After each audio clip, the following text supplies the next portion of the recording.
Okay, we'll call this meeting, November 23rd, regular council meeting to order at 5:32 p.m. We'll note that Mr. Councillor Williams is joining us via Teams.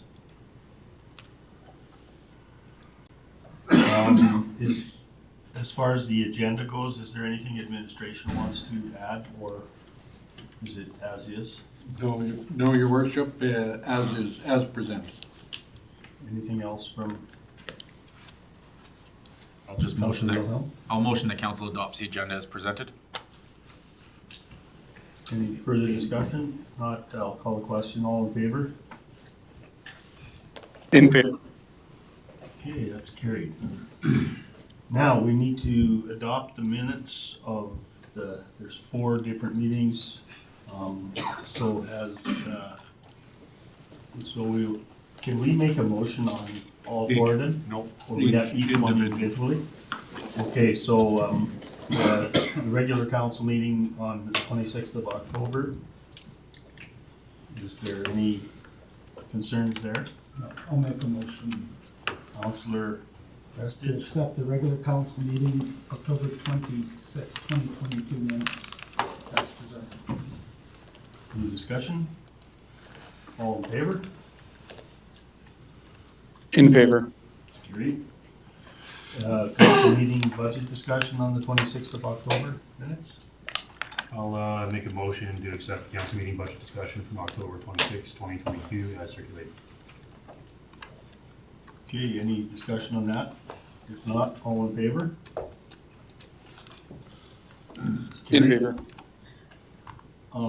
Now the organizational council meeting on the 26th of October minutes. Make a motion to move the council meeting minutes of October 26, 2022, the organizational council meeting. Any discussion on that? All in favor? In favor. All right, the council meeting budget discussion on the 27th of October minutes. Councilor Wilhelm? I'll make a motion council adopt the council meeting for budget discussion on October 27th, 2022 agenda. All in favor of that motion? In favor. It's carried. Okay, what is the wish? Should we have, we can move to 5.1, which is the draft bylaw, 592-22 committees bylaw. And this was a directive given by council on the 28th of September and also one by the airport or the governance and priorities meeting on the 20th of October. So I'll ask Ms. Slutwig to lead us through this one. So yeah, as your worship and council, as indicated, on September 28th, council had passed a motion with respect to directing to revise the airport advisory committee's term of reference. So that was done and passed, just needed to be included within the bylaw itself. And then on October 20th, the governance and priorities committee discussed the community services committee member at large membership, as well as just the scope of work and some of the terms in there. So what was done is they've taken the specific policy numbers out and just put it more in a general term so that if a policy happens to change, then we're not having to change the bylaw itself. And the terms of reference also includes 4 members at large now and 1 youth member. So as a result of that, should the council adopt the bylaw this evening, administration will have to re-advertise for the new vacant member at large role, as we did already appoint a youth member at the organizational meeting. Excuse me, throughout the bylaw, it's also been updated with respect to the terms of mayor to brief. So just looking for council to adopt bylaw 592-22.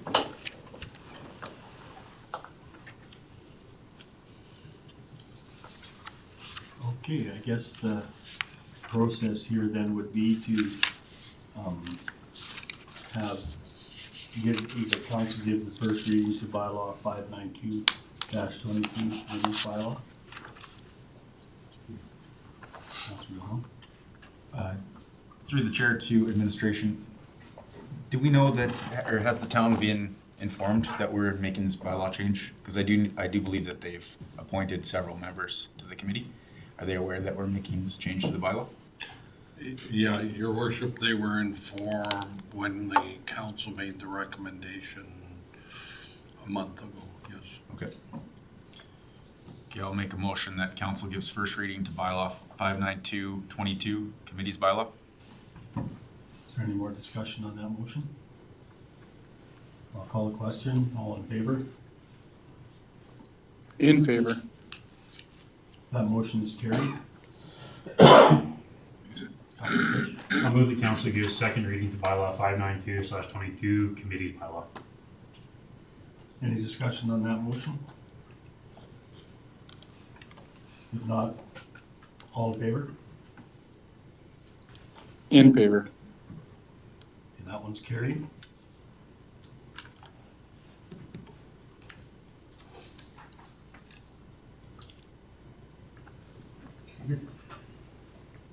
Council Prestige? I'll make a motion that council proceeds with third and final reading to bylaw 592/22, committee. Any more discussion on that? All in favor?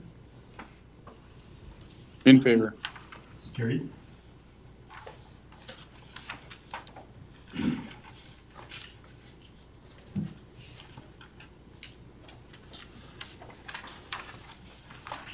Can you, I'll move that council gives the third reading to bylaw 592/22, committee's bylaw. any discussion on that motion? All in favor? In favor. That's carried. I believe now we probably need a motion to have admin advertise for that member at large. Sorry, through the chair, no, administration will automatically do that. Okay. Yeah. Okay. All right, we'll move to 6.1. I'd like to welcome our delegation from the Fort Assiniboine Bicentennial Committee representatives. Yeah, come on up to the chair there.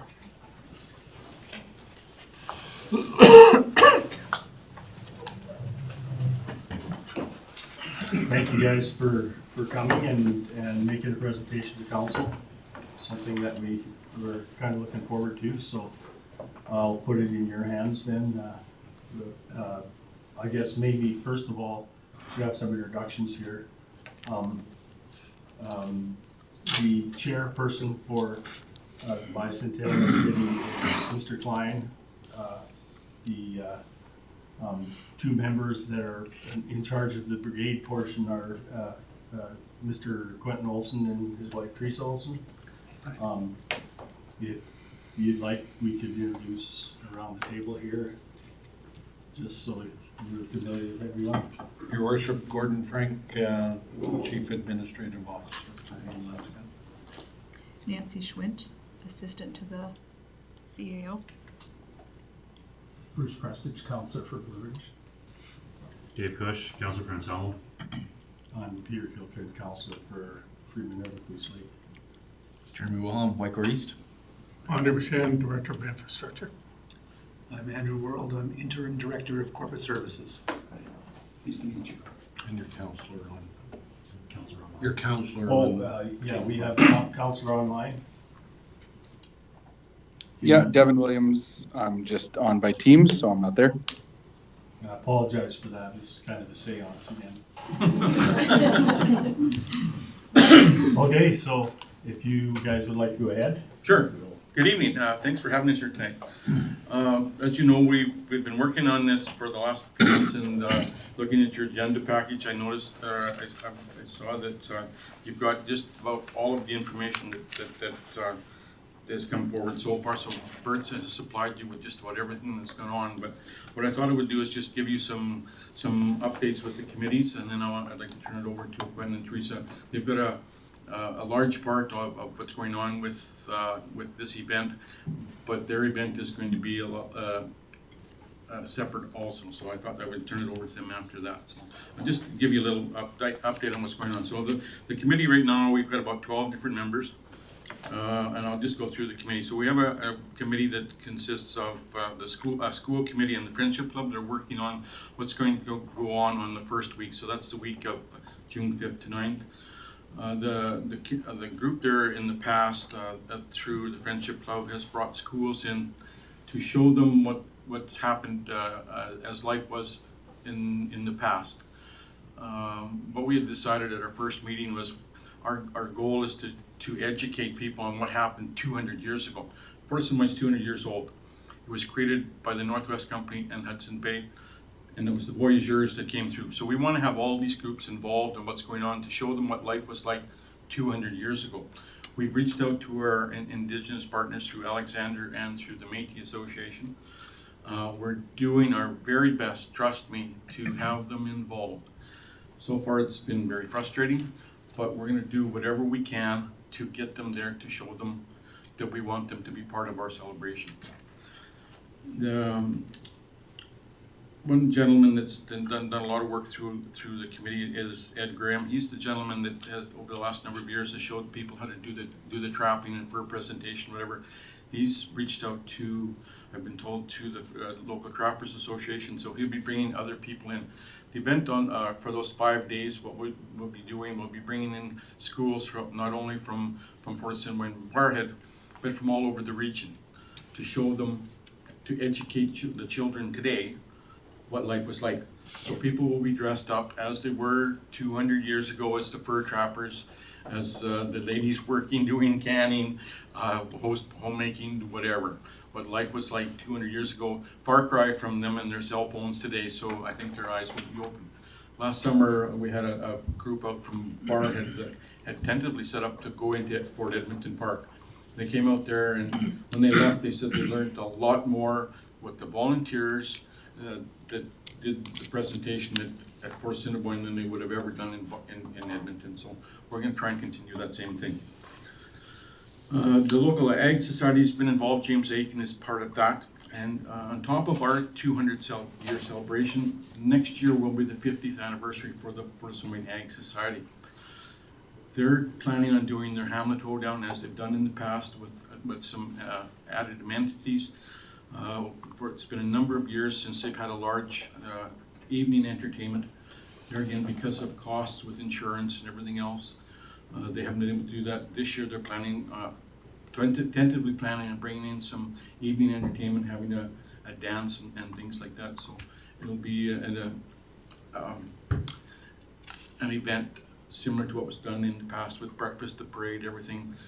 I'm not sure what their theme is yet. Their annual meeting is coming up next month, and I intend on going there to see what's going on with that.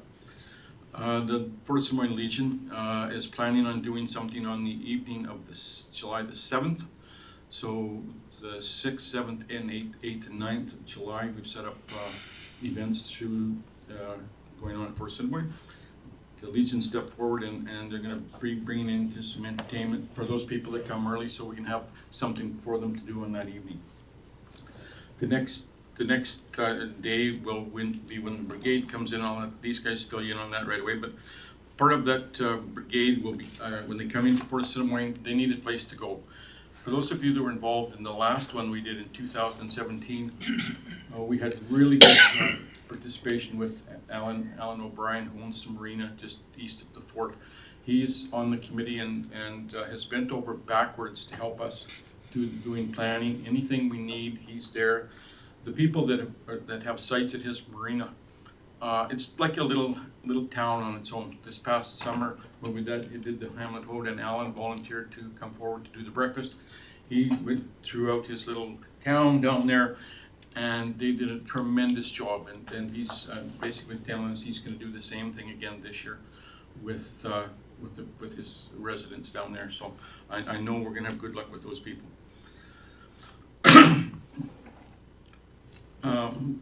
We have a group working through the school. That would be Lorna Maureen, and Lori and Irene. They've reached out to the Alexander Reserve and dealing with a gentleman by the name of Corey Arcan to bring in hopefully the native community, so we can set up a small native village when the young people are there. As I said, we've been trying to have discussions with other members of that band. So far, we've had telephone conversations. We haven't had them to them. We're tentatively setting up a meeting for next Tuesday, and I've reached out to both of them again to see if we can have them either come to the meeting or do it online so we can have them involved in that process. So I think what I'd like to do now is turn it over to Quentin, and he can fill you in on what they're gonna do, and then I've got some final comments. Thank you. Did all you guys get the letter from the brigade committee?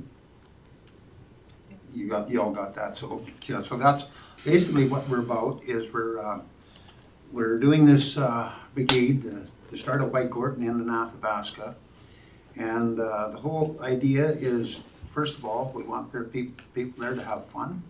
That's what number one is kind of about, but also very important is we want to be able to help communities along the way, if we can, to showcase their communities a little bit by bringing people into them, inviting them to, to participate with us in a couple, like at Blue Ridge, at the park there by the river, and at Fort Assiniboine.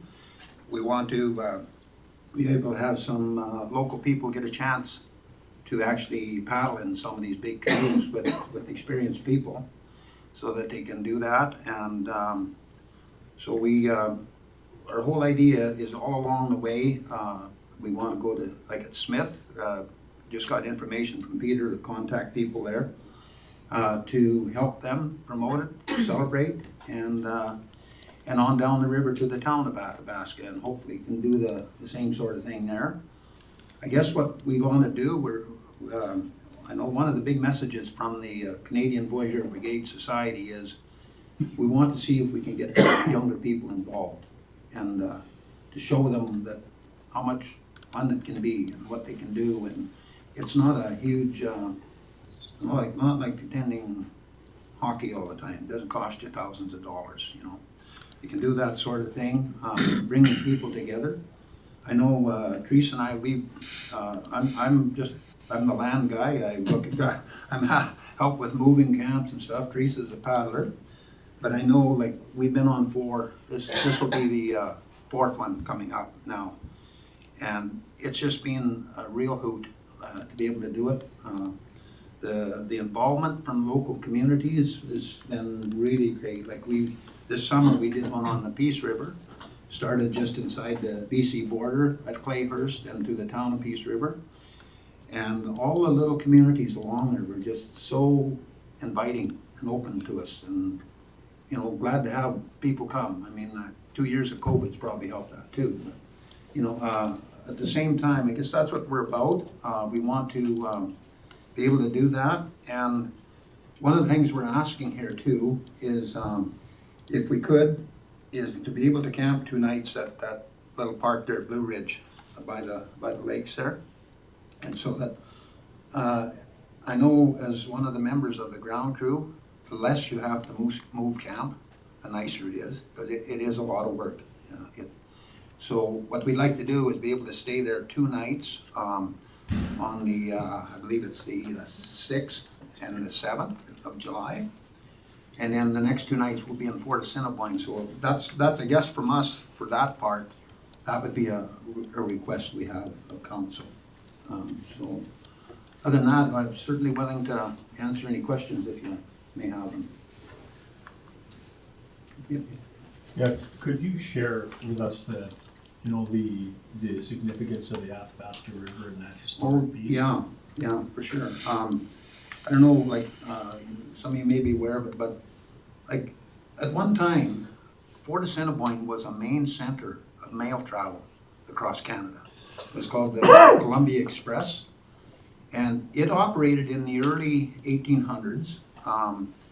mail would leave York Factory on Hudson's Bay, come up the Saskatchewan River system to Edmonton, overland to Fort Assiniboine, up the Athabasca to Jasper, as far as they could go, and then they would actually, either by pack horse or people, over Athabasca Pass, down onto the Wood River in BC, which then into the Columbia. From there, we'll go down the Columbia, all the way down through the States, over through Portland and out to the coast, and back up to Victoria, Vancouver by ship. So the significance of it is that, I think it's pretty important. I mean, this is before Canada was even here. This was back in the days of Rupert's Land and, the Hudson's Bay company.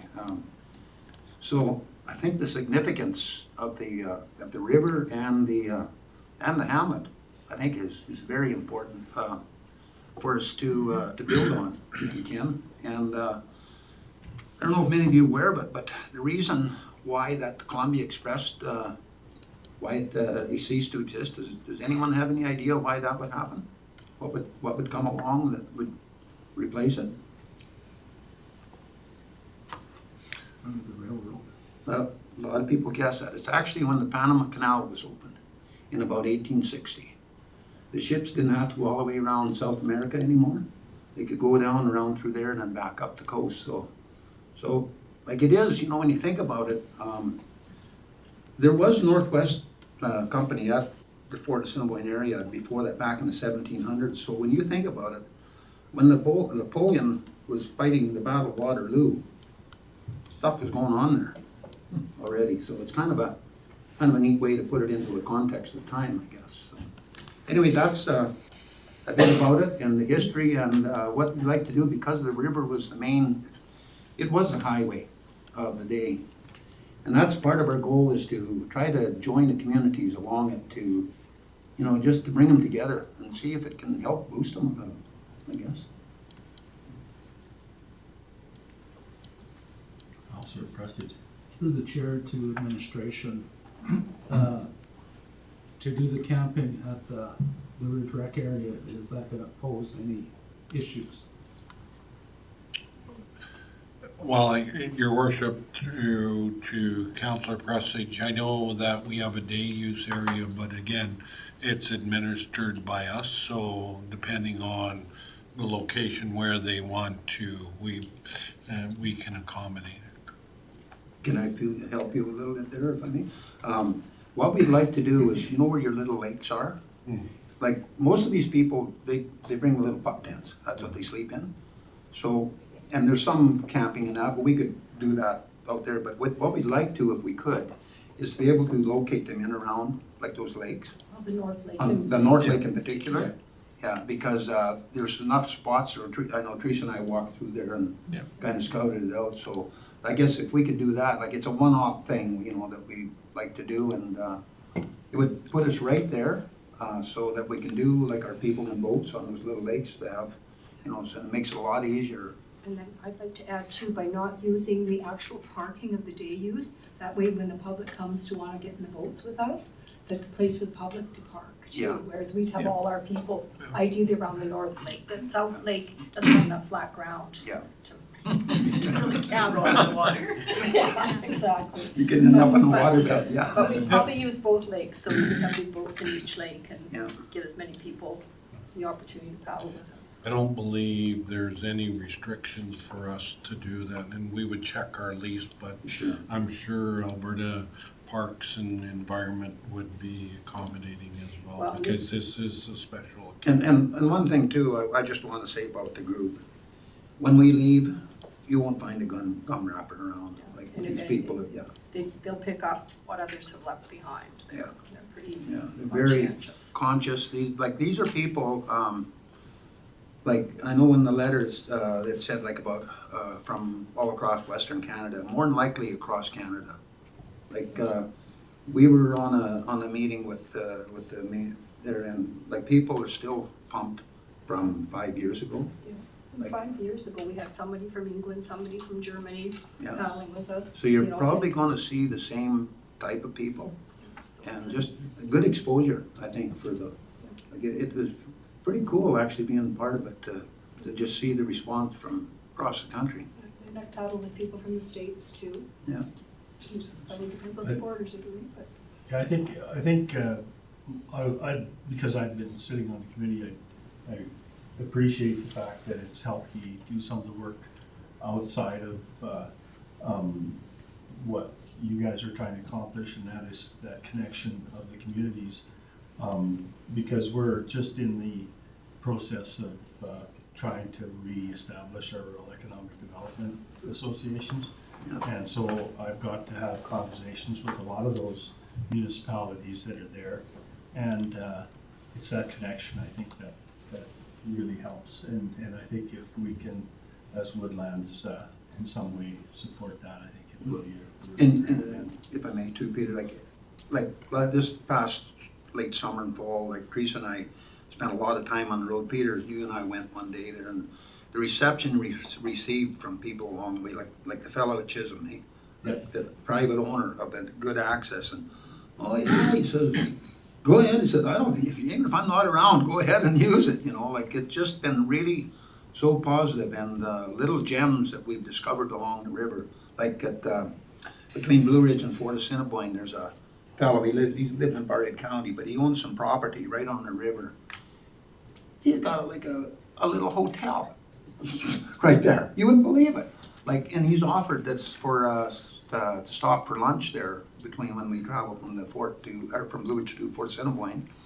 And you know, he's just willing to have us there. He's got his own like little mini marina that you can pull into it, and he's just offered to do this. So it's really, it's very inspiring to meet the people we have, and it's just a fantastic experience, and hopefully we can radiate some of that back when we come through.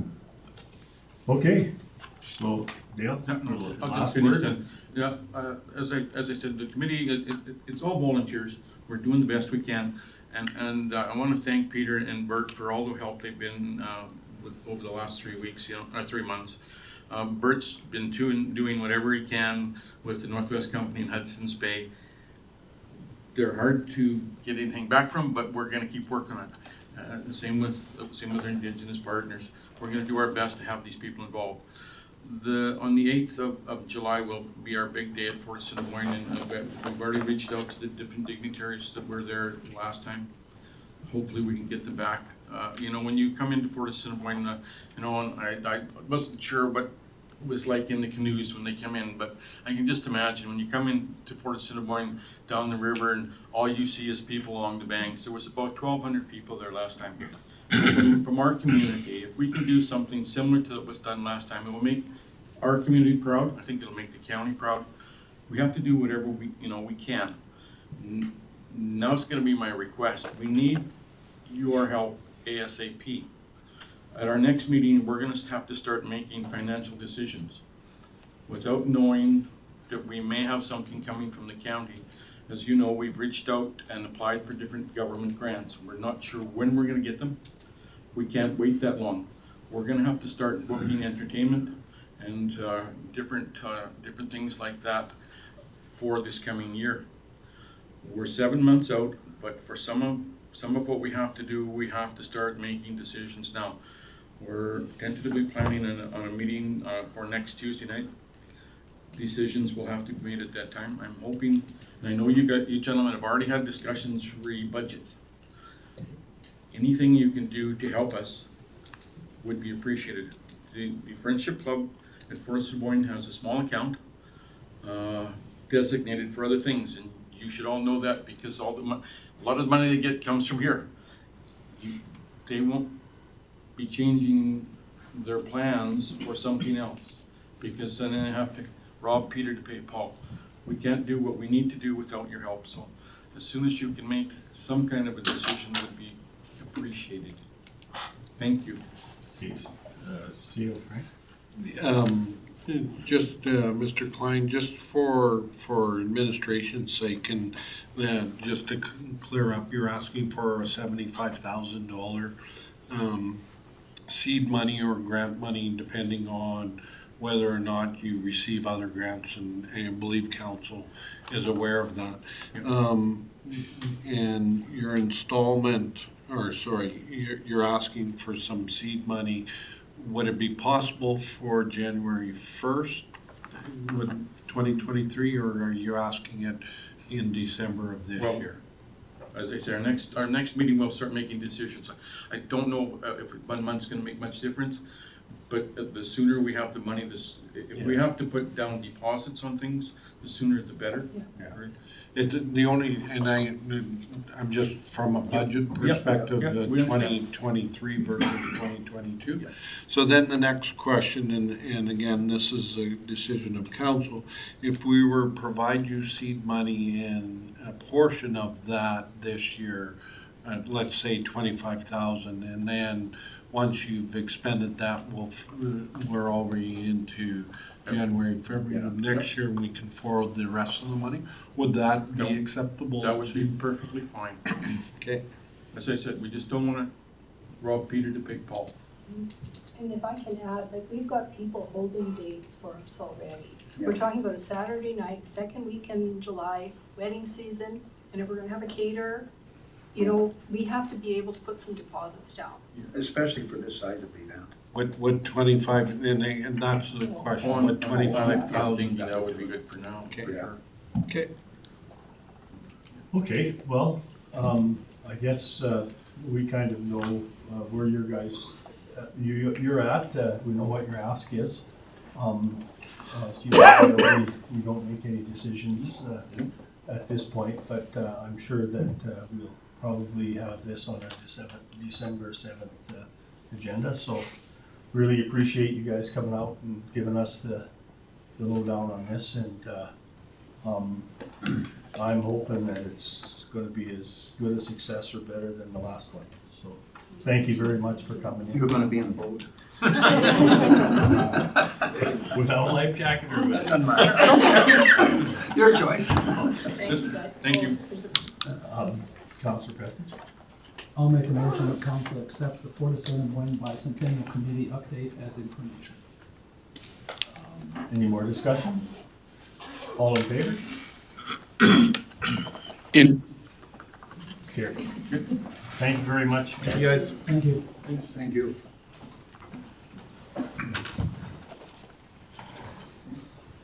All right, we will move to 8.1, Asset Management Roadmap. This one was discussed on the November 16th Governance and Priorities meeting, and you directed admin to forward this to, for council's endorsement. So, Ms. Kennedy, if you could give us the... Your worship, members of council, good evening. Nothing has changed with the roadmap. It's just brought to you for your endorsement. It's the same one that was presented when Bruce from Catalyst gave you guys the description. If there's additional questions, I'm happy to answer them. Council President? I'll make a motion that council endorse the asset management roadmap as presented. Any more discussion? All in favor? In favor. That motion's carried. Thank you. Okay. 8.2, post-secondary bursary. This is one that the county has had for quite a while, and I believe Joan this week will You bet. give us the lowdown. Sure, your worship and council. We have attached policy, or draft policy 6201, which is essentially an updated policy with respect to our bursaries. The Community Services Committee had first discussed this as a review of their general policies, and then we had Cheryl come forward and with a fabulous idea about perhaps looking at somehow that we could do some contribution to people's with, in her case, it's deaf, hearing impaired, sorry, thank you, with the hearing impaired. And then we expanded it to be inclusive of all people with disabilities that may require equipment or assistance when they go to post-secondary education. So as a result, the Community Services Committee moved to forward the amendments to that particular policy, to the governance and priorities. The governance and priorities, in turn, reviewed it. It's section 3 that's highlighted in your package there, that's been added. And yeah, just looking for council's endorsement of the policy. And Cheryl, I'm not sure if you have anything you'd like to add, but yeah, we're quite excited about this, so. Okay, thank you for the opportunity, I appreciate it, and I'm gonna try and speak clearly, because I'm not, public speaking is not my greatest forte here. So thank you guys, and thank you for backing me up of this idea. And I think this is a really important policy change, because in rural areas, so many people with hearing loss, especially in the education field, are lacking in the resources that they need to be able to go on to post-secondary schooling. And I'm going to give you an example.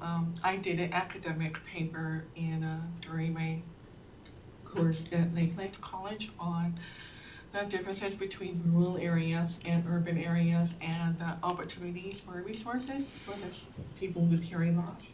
And they found that the people with hearing loss in urban areas are able to access resources are at 70% or more. They're able to access like doctors, audiologists, hospitals, are able to access resources for their schooling, ASL, interpreters, things like that. In rural areas, only 10% of citizens in rural areas are able to get the resources that they need to be able to function in life with hearing loss. And so with this, I think it's a great step forward in changing that policy and helping people forward to be able to be confident and move forward in life to get the education that they need. Thank you for Okay, yeah, thank you, yes. Okay, thank you very much for that. Councilor Wheeldon. Through the chair to Cheryl, I was hoping that you could give us your impression on your experience with creating and affecting policy in the county, and what you thought about the whole procedure to take something that was an idea and have it actually bear fruit. I thought it was a great experience, and I'm very fortunate to have Heather and Joan back me up on this. And honestly, working in partnership with the municipality was a great experience. So for that to see it happen step by step and in time as well, and through collaboration and partnership, it was just a great experience. So thank you. Yeah, thank you. Councilor Kush. Well, I think this is a great policy. I want to make a motion that council adopt policy 6201, post-secondary bursary as amended. Is there any more discussion on that motion? If not, I'll call a question. All in favor? In favor. Motion is carried. Congratulations. Thank you. Thank you very much for bringing that in. I take this. Yes. Okay, we'll move to 8.3, the accounts receivable utilities write-off. And I guess we'll be asking Mr. Worrell to give us the update on that and what it means and why it's being done. Thank you, Your Worship, members of council. You have before you a request for decision in terms of writing off some outstanding accounts receivable and utility balances that we have on our records. We've determined that these accounts are uncollectible. In many cases, well, actually in all cases, they're all over 365 days. Just to give you an idea of materiality, in terms of the water charges, the write-off would be approximately 0.003% of the yearly revenue. So we're talking about fairly small balances that we've been unable to collect. And so we're recommending that council approve writing off the balances for both accounts receivable and utilities as presented. So I have a question. So basically what this is it gets it off your books. There's no longer any attention to it. And clean slate. That's correct, your worship. They would be taken off our records and we would have the balances off our accounts receivable and utilities accounts. Is there any more questions or? Council President? I'll make a motion that council write off the outstanding accounts receivable balance as per Schedule A totaling $3,637.12 and outstanding utility balance as per Schedule B totaling $856.92. Is there any more discussion? Now I'll call the question. All in favor? In favor. Okay, that motion's carried. Okay, Pembina Hills, school liaison worker. Ms. Anderson, you want to give us the Do I want history to? on that, or? Your worship, members of council, before you this evening, guys change your time, so this evening is an agreement with Pembina Hills to renew. It expired in it just expired recently, actually. And it's going, if you look in the background, we've always had this agreement with them to have the family school liaison worker. They are in Fort Assiniboine school 2 days a week. Prior to this agreement, it was the person that they had in there, they had minimal training, but they do have somebody in there now that is she's actually working on her master's degree, so it's well worth what we're paying, I believe. I've included also the job description of what they need to do. So we've always had an agreement, we just need to renew it, there aren't any concerns.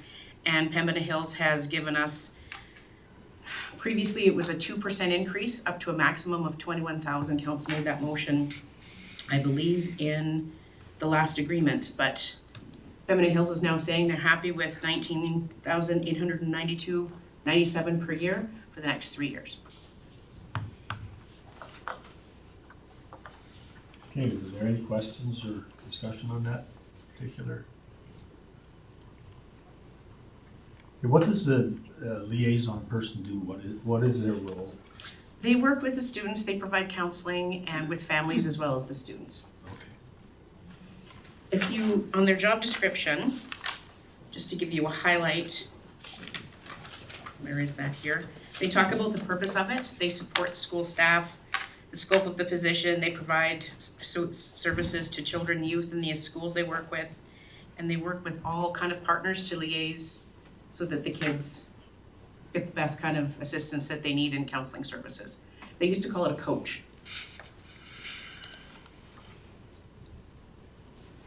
Okay, so what we're going to do then is provide $19,892.97. That is what the ask is here. Yes, it used to, okay, this is kind of math, sorry, through to the chair. They used to do it at a 15.4%, so that's about, it's not exact, but that's approximately, it's actually, this amount is a little bit less than that, but that is our portion because they also go to Nearlandia and they go to other schools, so that is our portion for the 2 days that we get them. Councilor Miller? Through the chair, who pays the other percentage of the program? Barhead FCSS, I believe, and another school division. Sorry, I was not prepared to answer that. I'm sorry, Councillor Will. No problem. But there's I'm several sure I can partners. find out. Yeah, I can find out for you. Any other questions? Okay, well, I'll entertain a motion to. Deputy Reeve. Councilor Will? I'll motion that council direct administration to renew the agreement with Pembina Hills School Division for the Family School Liaison Program Worker at Fort Assiniboine School for September 2022 to June 2025 for a total of $19,892.97 per year. Any more discussion? I'll call the question. All in favor?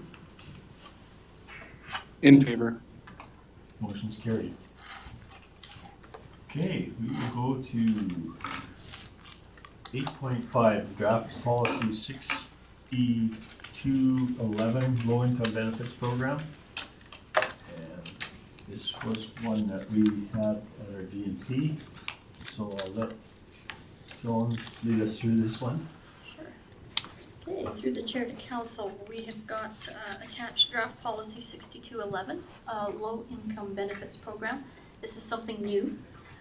It originally, through conversation at the Community Services Committee, was thought of as a seniors tax rebate or a seniors tax wallet. It has morphed into this low income benefits program through those discussions, as well as discussions at the governance and priorities meeting as well. So the benefits program essentially includes 3 offerings. One is a low income tax rebate of $150 flat rate per year. It will include the transportation grant, which is $300 maximum per year per person. It also includes 3 snowplow flags per year that would be free. It's about $150 value. The GNP did pass a motion to bring the policy forward to council, and they also requested to ensure that we had engagement of the public of the new policy. So if adopted, in mid-2023, we will be required to repeal an existing policy, which is 5102, the Seniors Transportation Benefit Program for seniors, which currently includes that transportation grant and the 3 snowplow flags. Again, we looked at the criteria as far as low income, and that was discussed at the 2 committees levels. So low income being identified on, of course, the Canadian Tax Revenue Agency's Notice of Assessment, measuring against the low income cutoff amounts that are through Stats Canada. We were able to find actually some programs existing out there, and we've attached a couple of examples in which they do use that LICO or low income level. So administration would use, when we get an application in, essentially line 1500 or line 150 as it used to be referred to, on their notice of assessment. And the requirements would be that single income would have to be under the 29,285. This is for 2022. 2023 will be different. And then the combined income of 2 seniors in a home must be under the $47,545. So to get the messaging out there, we'd like some time to do this. Would be to do through social media, perhaps some newspaper ads, mail-outs with maybe our utility bills, communicating directly with our community groups, as well as our local seniors groups, and notifying as people come in to make their application for this year's seniors transportation grant, just letting them know that there will be a change coming. And that, and the same with the seniors that come in to get their snowplow flags. Again, just letting them know that this will be definitely different. Because currently, 65 years of age and qualify for it, whereas now that with the low income aspect to this. So just making it more meaningful, and we're confident that the budget monies that we've got should cover it. Currently, there's $40,000 in the transportation grant. In 2024, we're hoping that it will remain the same, and then by 2025, we should have a good idea as to the number of applicants and what we're seeing come in. And we are recommending that perhaps in 2 years' time, we review the policy to make sure that it's working and is meaningful for our residents. So yeah, just looking for council to perhaps first approve the policy and then give us some direction to conduct a campaign throughout early 2023 to get it out there to our residents and see what the comments might be. Through the chair to administration, just a quick question on this. I think we've talked ad nauseum over it, but I just want to get clarification. Just with the way that the economy is right now, and there might be quite a need for this, in the event that the need is higher than what we've budgeted for it, we're not going to cut it off, right? Essentially, you would just come back to us for additional funding if required? Yes. Councillor Kush? Question, kind of more concern than I had before, and still have with this is, we have, I guess it was 65 years was the, age for this policy before, now we're basing it on income.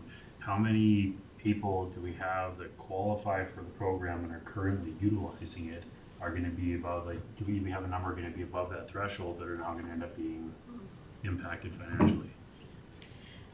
We don't really have a number because we don't know what the income levels are, but we usually use up most of that 40,000. We have quite a few seniors that take advantage of this, but we can't really say what their income levels are at this. We can't say who, sorry, through to the chair to Councillor Kush, we just don't have that number. What we do know right now, we utilize what we have budgeted. My concern is that, it's just something, and I've always, the seniors have been here, they've served their time, they've, been part of this community for a long time, and I'd hate to have, a policy that, is including, kind of a benefit for them being here, and the time they put in and then end up changing it. Not to say that a majority of the seniors aren't gonna be affected by this, cause, most pensioners and stuff are gonna be within this threshold anyways, but I mean, I do know some people that utilize the flag program and they are gonna be above that. And the conversation we had at GMP before was, well, if they can afford to pay for it, they can, sure, but I just like having some type of a benefit, some way to help the seniors out that are in the community and on time and everything also.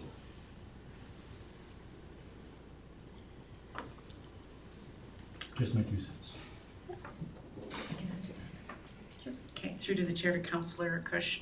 What we have also found from feedback is by just having this available to seniors, there are a lot of low-income families that have to travel for medical appointments and there is no program for them. There's a complete gap in not only our community but our region for that.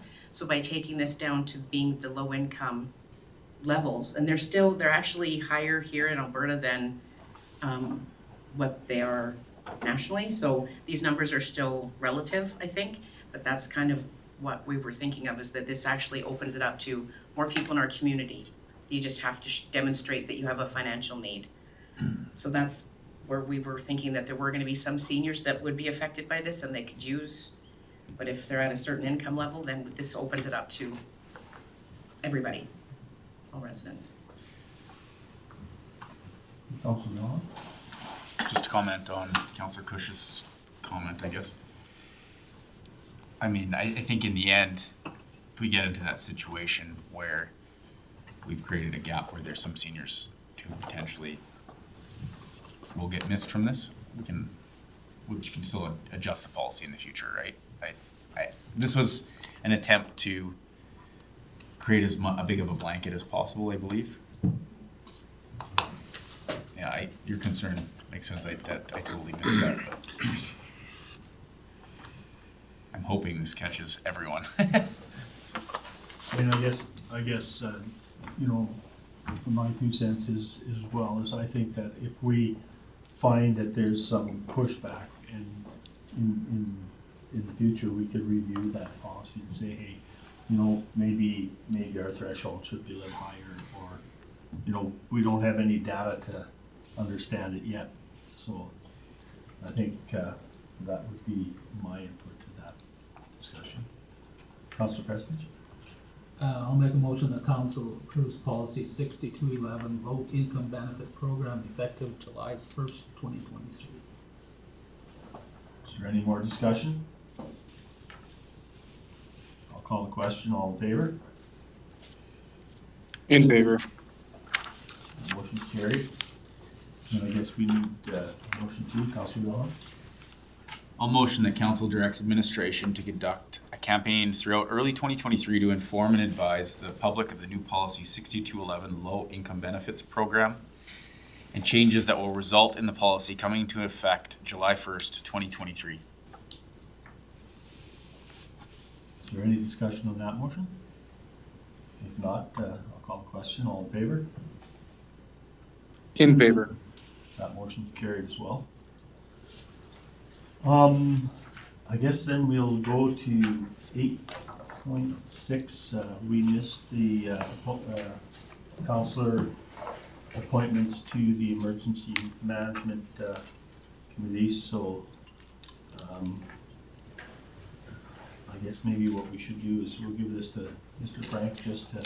Your worship, members of council, we require 2 members to be appointed to the Emergency Management Agency to ensure that we comply with legislation. Previous councilors were Councilor Prestidge and Williams. Okay, so we need a motion, I guess, to appoint 2 councilors to that, so. I'm good at staying on. You're good with staying on? And what about Councilor Wilhelm? Williams, actually. Or was it Williams that was on there? Yeah, Councilor I Williams? was on there. I'm named stand on there again. Okay, so I guess that solves the problem, but I guess we need a motion to appoint those 2 individuals. I'll make a motion to, that council appoints councilors Bruce Prestidge and Devin Williams for Emergency Management Agency Committee. Any more discussion on that motion? If not, all in favor? In favor. That motion is carried. Okay, we'll go to 9.1, correspondence and information items. Has everyone read through those? And if they have, if there's anything that you want to talk about, otherwise I'll entertain a motion to accept that as information. Councilor Wilhelm? A motion the council accepts the correspondence and information items as circulated. If not, all in favor? In favor. That motion's carried.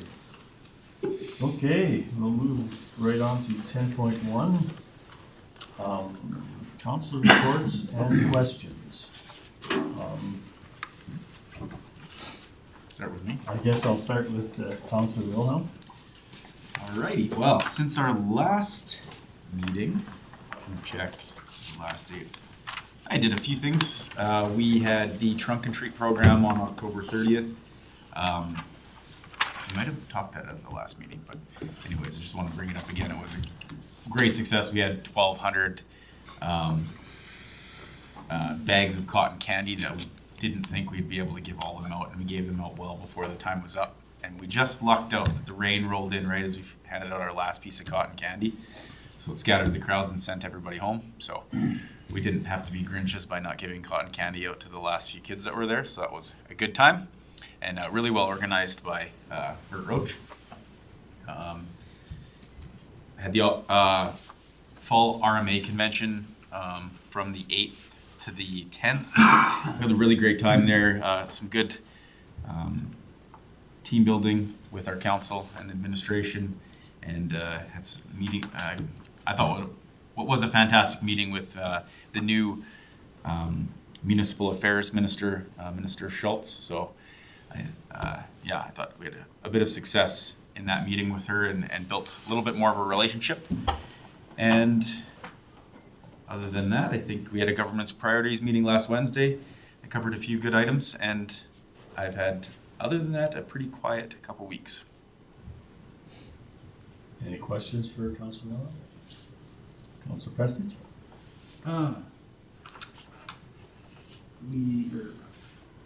Myself with some other councilors did a course on land, or not management, it was, land planning and development, which is very good. And we had the RMA, and there was quite a few really good speakers at the conference, and one of the big things with those conferences is getting to talk to other councilors and other municipalities to see what's going on, and so if something they're doing helps us, it's a great time to do that. I've had one other meeting, and that was the landfill meeting with Whitecourt. It was a budget meeting, and we passed the budget, and it'll now be coming to council. And we had lots of other meetings booked, but with the cold and flu going around, most of them got canceled. questions for Council President? Councillor Williams? I have some of the same stuff as some of the other counselors I'll probably cover, but I attended the Army convention as well. I come in a little later than the rest of you. I missed that some of those courses, but that was very good. I enjoyed the meeting with the Minister Schultz as well. Jeremy covered that off pretty good. And then right after that, I attended the Family Farm Awards with Councillor Cush, and we that was for Don and Deb Breakrates, so they received their Family Farm Award. That was very good. I enjoyed that. I think they were a great choice for that to be received. Their whole family made it in. It was very good. The BMO put on a really good supper and entertainment and presentation there, so I enjoyed that. And then we had an Ag Service Board meeting, went over that, talked about some potential for a scale at Fort Assiniboine, and we covered off quite a bit there. GMP meeting we had, everyone attended that, and then I also attended an Ag Society meeting in Fort Assiniboine, and that went pretty good. They're trying to raise some money and do some upgrades to buildings, and yeah, it's good. And that is about all I did. Any questions for Councillor Williams? Councillor Cush? Started off, we had the one-day ASB convention in Drayton Valley we went to, just kind of an update on where the province is and a bunch of stuff within a lot of the invasive species, whether, I guess the fish, goldfish dumping is a huge thing, and some of the noxious weeds and stuff that are coming through, they're trying to get managed. Then went on to RMA for the week, did the land planning and development course also. One thing I gotta say about the course, and the instructors also said as well, is it was fairly heavy on the urban side. There wasn't a whole lot of the course that was actually relevant to the rural side. They tried giving a lot of examples and trying to kind of pull it back into the rural side, but the majority of the course was focused around the urban end, and the presenters even acknowledged that right off the start. As far as the RMA though, it is great networking with a lot of the other municipalities, see some of the other projects that are possibly up and coming or in the sticks right now that we're looking at. After that, we had the Family Farm Awards. Again, kudos to the BMO for putting that on. It was a fantastic event put on. It was great to see the acknowledgements for a bunch of these families from all over the province for their hard work and dedication. And some of them have been generational on receiving these awards. So it was really, really nice to see.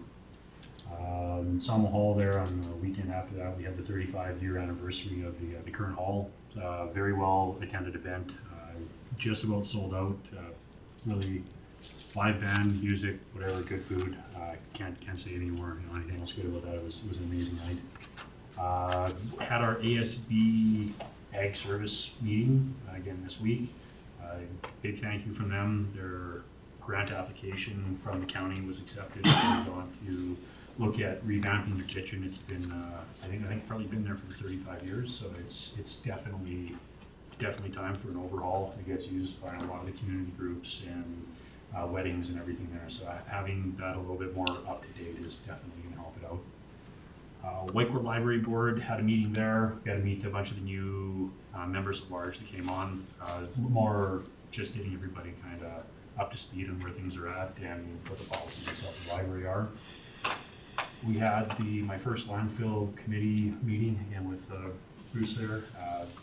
Passed their budget, which I guess their interim budget should be coming here. Nothing really out of the ordinary. Just was kind of surprised at where we are. We're just coming into it, I guess, on approximate land usage, and where we are getting to end of cycle on what we have, and they're looking at what they can do to expand and find more area around that. And I think that's what I had. So pretty busy couple weeks here with a couple meetings I couldn't make. Any questions for? I have a quick question. So for the library board, because you had quite a bit of turnover there, how are the new members?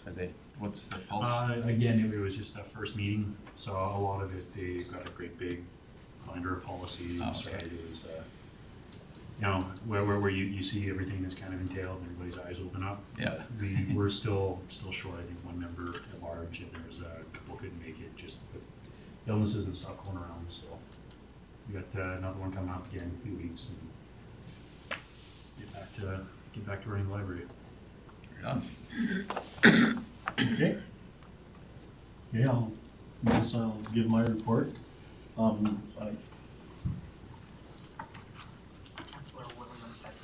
Councillor Williams, you have a hand up? I did. I was just going to see if I could something about the family farm awards that I thought was pretty neat. When they were there, Donnie Brightgreit's mom was also in attendance, and we were talking with her, and she said that they had won the family farm award. I think it was in '82 or '83. Dave could maybe remember that, but I thought it was kind of neat. There was 4 generations at that family farm awards receiving it, so thought it was kind of neat. Just wanted to add that in. Good, thank you. Okay, I attended November 2nd. I attended a meeting with Councillor Cush, Councillor Dean, and the Ag Service Board in Drayton Valley. That was they pretty much covered the meat and potatoes there. Attended RMA fall session 7th to the 10th. I wasn't disappointed with the opportunity to learn some new things and meet with the ministers and do some networking with the other municipalities. I took the elected officials course on land use November 7th, and I share Councillor Cush's, it was an intense course, but mostly urban focused, and but the discussions that were generated among the participants were very interesting. And my takeaway was that land use planning needs to be proactive, not reactive, and is always fluid as things change within a municipality.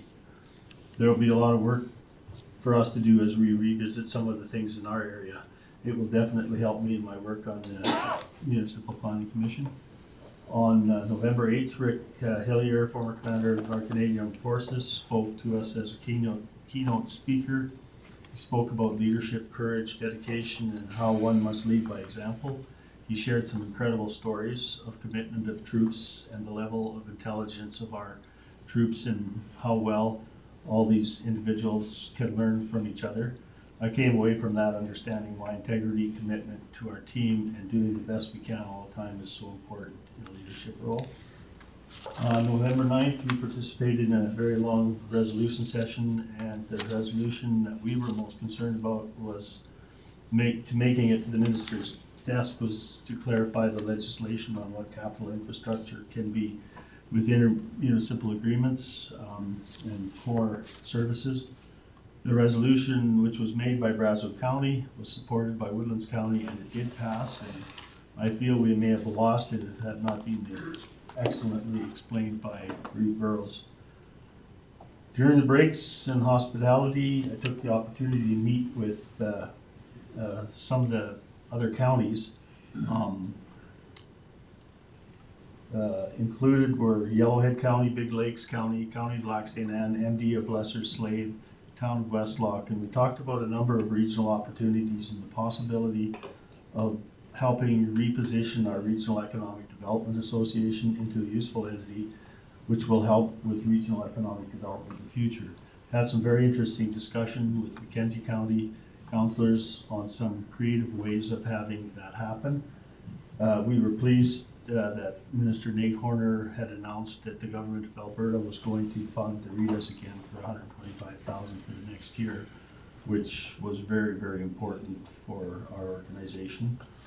It seems that they see some value in the boots on the ground. Now we just need to deliver. Council had an opportunity to meet with Rebecca Schultz, Minister of Municipal Affairs, shared some of our concerns. It was a good meeting. We'll see how things go as we move forward. We also had lunch with our respective MLAs, Glenn Van Dyken and Martin Long. Had some great discussion, got a feeling for what may be happening down the road. It was a good conference, and I feel we have some more building blocks in our toolbox. As councillors, these events are much about building relationships to help us work together in the future. And that is all I have. Oh no, we did have our Ag Service Board meeting, and we welcomed a new member, Ryan McLaughlin. And it's really good to see that there's young people coming and getting involved in building their community. Thanks, Ryan. Had the Barhead District Social Housing meeting on the 15th of November. It's running very smoothly. Our new CAO and CAO assistant, they're a good team, and they're doing a really good job of keeping things running smoothly. The November 16th MPC meeting was routine, lots of things happening. Joan and Peter's department are very busy. Then later that evening, we had our GMP meeting. So that's been my November. Any questions? Make a motion, move the council reports for information. If there's no more discussion, I'll call the question. All in favor? In favor. Okay, that gets us to 10.2, which is Mr. Frank. You have a report for us. Yep, Your Worship, members of council, I briefly attended the RMA convention and unfortunately had to bow out because of COVID, but a while again and back at it. For the past few days and last week as well, working on the budget with Mr. World, and Mr. World has indicated to me that he will have a completed document ready to be printed early next week, so that council will have it hopefully a week in advance, so that the document will provide you with all the details and background in regards to the proposed 2023 budget.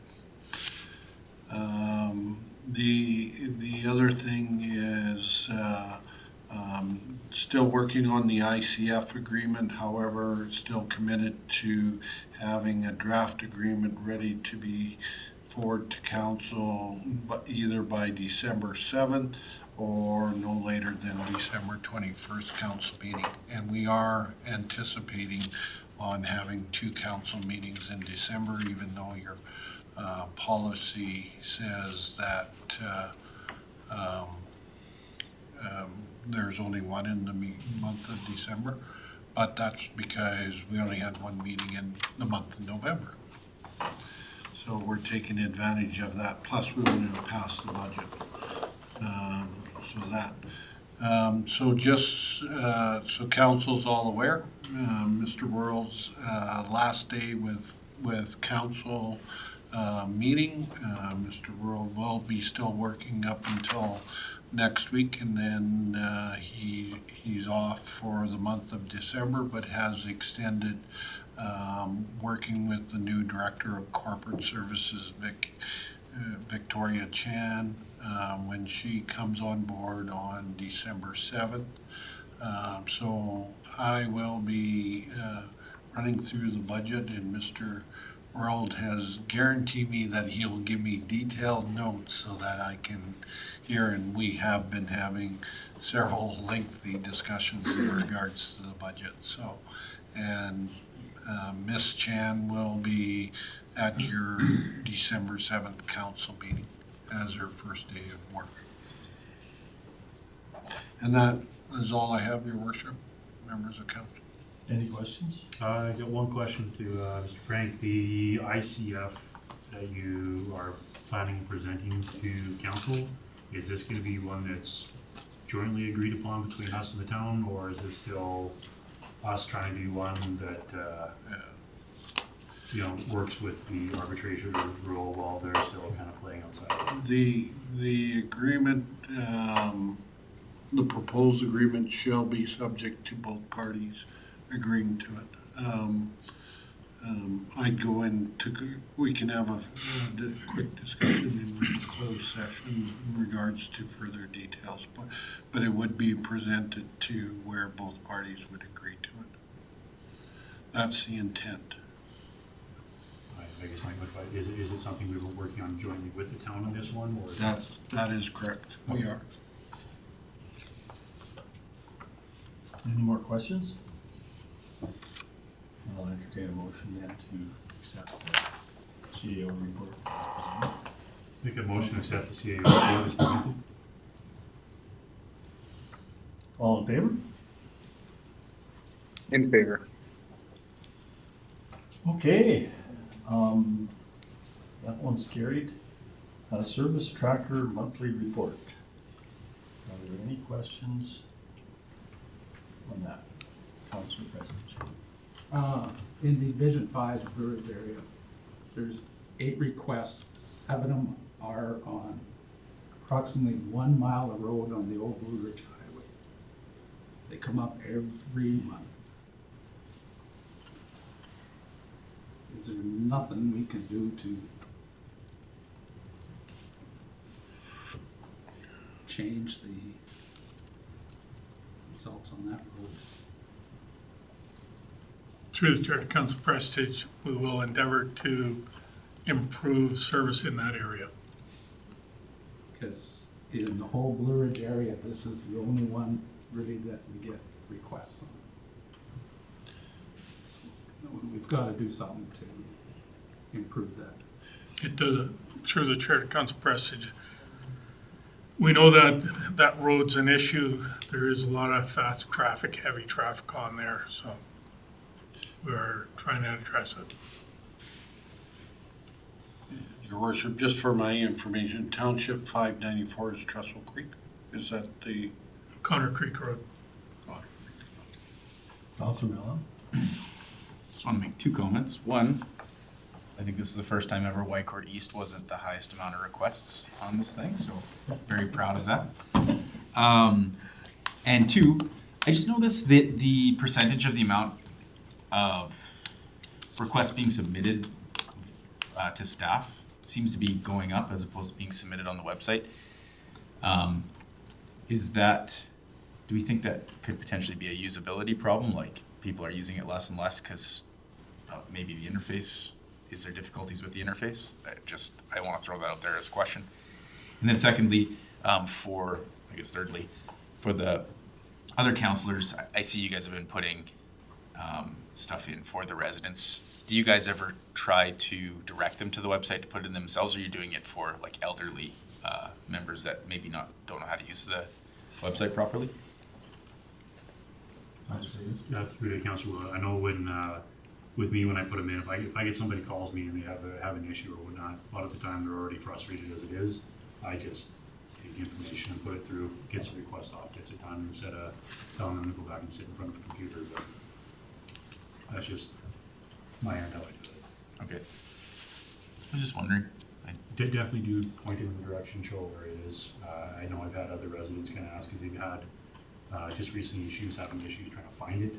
So, that might be part of the issue too. I just, went back through, showed where it is on the website. Fair enough. Okay, and where was your first question directed? Oh, yeah, I suppose it had so many questions in there. I had mentioned that I see the percentage of staff submitting it over people actually submitting on the website. I'm just wondering, has anything changed in the program, like in the interface lately, that may be driving that for them to call and getting staff put in as opposed to them doing it themselves? Yeah, your worship, members of council, it can be a combination of us getting over the phone or at the counter. So staff is inputting that so that the appropriate staff member responds to that. Mm-hmm. So i.e. the receptionist would take the individual's request, fill it in, and then it would go to the infrastructure or the appropriate individual to deal with that. So again, we take most of our requests on service tracker through individuals asking for that service request. We don't, to my knowledge, I haven't personally put in something that I've noticed, like a sign, for example, a sign is down. I would go to Andre and say, sign is down on Township 594, and he would deal with it then. Or I'd send him a direct email. Yeah. So I guess just to follow that up then, because I know this is supposed to close the loop from where there is a potential issue, and then it should, in the future, or maybe even does it now, generate a work order, a flag in the system that this needs to be taken care of. So how does, these are all driven just by residents, and this isn't staff finding an issue and then it submitting a service request for it? And again, I don't believe any of the staff are using Service Tracker as, to pass on the information when we find that there's something we deal with. We either deal with it directly through an email or through direct conversation. Okay, I'm just trying to get clarification So of this where is the numbers are more, coming from. this is a more of a public thing. You know, could we track that? Yeah, I suppose we could, yeah. I know our future with the asset management, we will be doing work orders that will track everything. Okay, is there any more questions? Council President? Through the chair, Andre, the question's not related to the service tracker, but the speed signs in Blue Ridge. You get people asking me all the time, when are they going up? We're still working on that. That's been a year now that we've been working on it. Since spring, yes. Is there a timeline or? I could give you,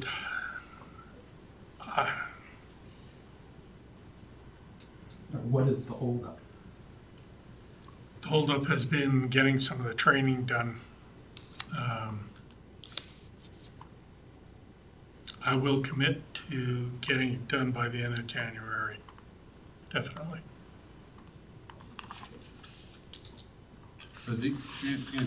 Sorry, your worship members of the council, through the council president, are these the flashing, you're going too fast speed sign? Okay, yeah. Okay, thank you. Any more questions? So you can make a motion, the council accept the monthly service track report as information. Any more discussion? If not, call a question, all in favor? In favor. Okay, that will end our regular meeting schedule, so I would think that we could have a motion to go to committee of the whole. We've got a motion on the committee of the whole under FOIP 1719. Okay, any discussion on that motion? Not? All in favor? Motion's carried. In favor. Yeah, we'll take Should a we break break off? now. Quick break. Okay, we've just come out of our closed session. Have some motions to make. I'll ask Councillor Kush to make a motion. We've got a motion, the council accepts the unsolicited land sale as information and rejects the unsolicited offer of purchase. Any discussion on that motion? All in favor? In favor. Okay, that motion's carried. Councillor Preston. Make a motion that council approve acceptance of the purchase offer for the parcel identified as property tax roll 303027 for $23,300 on an as is where is basis. Any discussion on that? Okay, I'll call a question. All in favor? In favor. Okay, that motion's carried. The appointment motion. I'll motion that council appoints Kristen Belke to serve as member at large on the Economic Development Committee for November 1st, 2022 to October 31st, 2024. No discussion on that motion? All in favor? That motion's In carried. favor. Thanks, Devin. Should be ready. Okay, go ahead, Ms. Councillor Kush. Make the motion to adjourn. Councillor Kush makes a motion to adjourn. All in favor? In favor.